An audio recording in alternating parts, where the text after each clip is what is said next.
It's a third of 5 saints and a third of 5 island nations in a row. It's the island of Breadfruit, but the question is, will I break the curse or will it continue?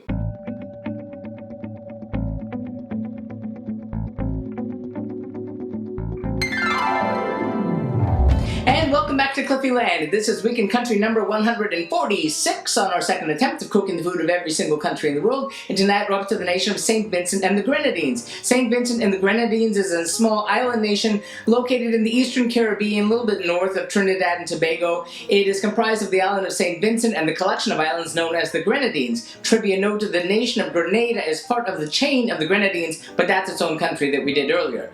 But St. Vincent and the Grenadines is a beautiful, beautiful nation known for its beautiful tropical landscapes, its thriving tourist industry, its delicious food, and it's also the site of the filming of several of the Pirates of the Caribbean movies, probably because pirates in the Caribbean used to actually roam around there. The food of St. Vincent and the Grenadines is pretty typical of that of the rest of the British Caribbean, much like the last couple countries. You'll find lots of things involving fresh, locally sourced fish, as well as salted cod that is shipped in, as well as lots of locally grown fruits and vegetables, and has a lot of terrific dishes. We addressed this when we did this whole thing before, so let's see how things went when we tried things last time.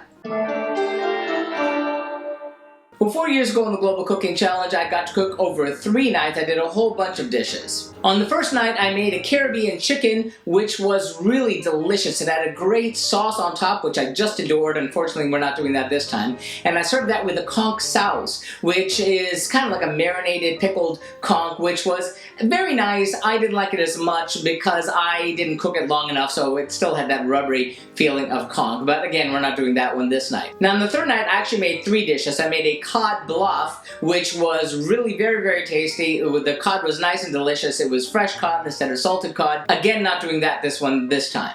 And we served that with a rice pilaf, which I know is not the most St. Vincent thing, but it came from a St. Vincent and the Grenadines recipe site, so that's why we did that. And as a total bonus, well, I made a mango bread for my live streamers, which was really great. I wound up cooking it for family a couple nights ago for Thanksgiving, and it was equally good. But again, not what we're doing here, because the islands of St. Vincent and the Grenadines, or at least the island of St. Vincent, is known as the Breadfruit Island. See, last time we made the national dish of St. Vincent and the Grenadines. It's called roasted breadfruit with fried jackfish. And that came out rather well, or at least half of it did, because the jackfish was really tasty and the breadfruit continued my breadfruit curse. And we're going to try to fix that this time. Here's where the story of the breadfruit comes in. If you've been watching the last couple of videos, you know I've been bringing it up, because 4 years ago I cooked breadfruit 3 nights in a row. Now, when I had cooked Grenada way back long ago, my breadfruit was overripe and it was sweet like a rotted banana, and that is not really good except you're using it for something like dessert. Now, when I cooked it this last time, instead of going to a fresh breadfruit, I used frozen breadfruit, so that tasted great. Now, the last time around for St. Lucia, I had done a roasted breadfruit, which again was a total disaster. So the last time around when I got to St. Vincent and the Grenadines, I tried again, and I had tried to do this roasted breadfruit dish, and again it didn't go well. Here's what happens now. You see, I wanted to fix this, and I found the one place in town that I could get an actual fresh breadfruit. And when I went there and I bought it, they told me, no, this will not work for roasted breadfruit because it was picked too early. And everything I read online has told me since that you should not have breadfruit too early because then it will never ripen fully, which is kind of what she said. She said this breadfruit is fine for boiling and it can be in the dessert things when it's overripe, but not for roasting. And seeing as I didn't have any other choice, I figured instead of roasting the breadfruit, which is what one would do in St. Vincent and the Grenadines, I would boil it because it needs to be cooked. Then came problem 2. Knowing that I couldn't roast the breadfruit, I just stuck it in the counter in a bag for a couple days, and then when I came to cook, abracadabra, it, much like an avocado, had gone from not ripe enough to too ripe, just like that.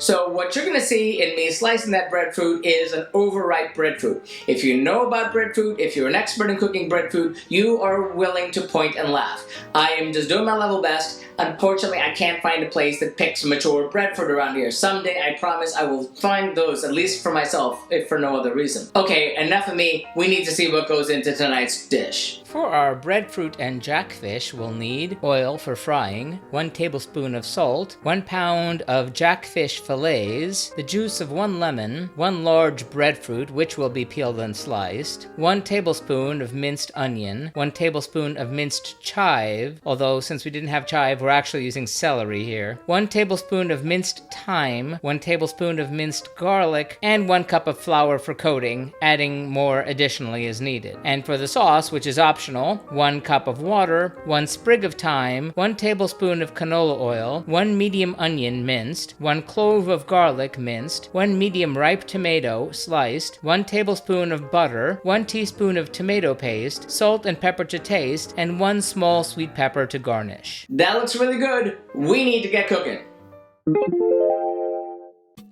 Using gloves, quarter the breadfruit and remove the spongy center. Cut the breadfruit into 1 to 2 inch thick slices. Carefully cut the peel off the slices, preferably with an oiled blade. Place the breadfruit slices in a pot of lukewarm, not boiling water. Set the pot to boil. Test the breadfruit with a fork. When halfway cooked, add the salt. Once the slices are cooked, remove them from the pot and keep them warm. Then pour lemon juice over the jackfish and leave it to marinate for 15 minutes. Meanwhile, prepare the sauce, which is optional. In a bowl, mix the onion, garlic, thyme, and here we added the celery since we misread the recipe.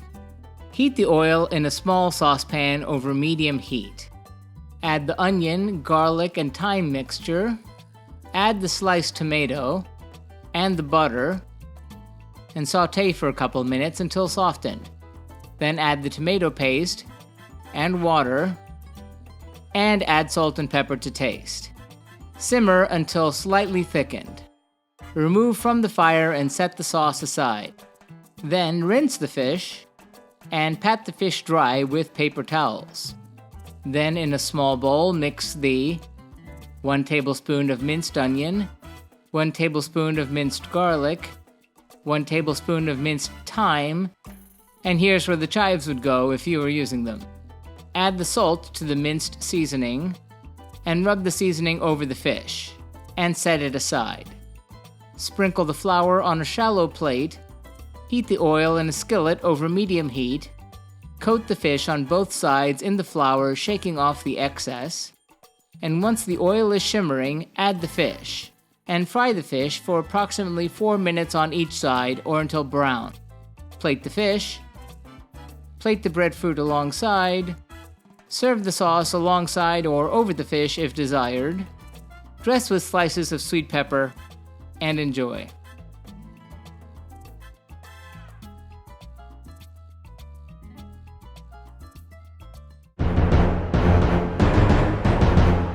So, how'd it turn out? Well, starting off with the breadfruit part. I was aware again that it was an overripe breadfruit, so my hopes were not too high on it. I know that a properly cooked roasted breadfruit has the taste of like an artichoke heart. This was a little bit like that, however, we could tell the parts that were overripe did have a bitter aftertaste, but the rest of it actually tasted pretty good. I was pretty surprised. It came out okay, so the breadfruit part gets about a 3 out of 5 globes, mostly because, well, completely because of my situation. One day, again, I will have one that's cooked properly. But that jackfish, again, so simple, so delicious. I did wind up mixing up some of the things in the preparation aspect, including with the sauce, but still, it was really great with the sauce. It tasted even better. It was just wonderful, wonderful dish. I love that jackfish. So overall, the roasted, actually boiled breadfruit with the fried jackfish gets 4 out of 5 globes because that fish was really, really great. So inexpensive and so good. So that does it for this third island. Next week, we leave the Saints but stay in the islands to go to the Pacific to have the food of Samoa. See you then. And remember, if you'd like to be advised when these videos are posted, please be sure to follow us on Periscope. You can also follow us on Twitter, Instagram, and Facebook. Like and subscribe if you'd like to be advised when these videos are posted, and be sure to hit that bell to get those notifications. Remember, links to the original recipes can be found in the About section. If you have any thoughtful feelings or helpful suggestions about the food we're eating, please be sure to sound off in the comments. Thanks for watching and happy eating!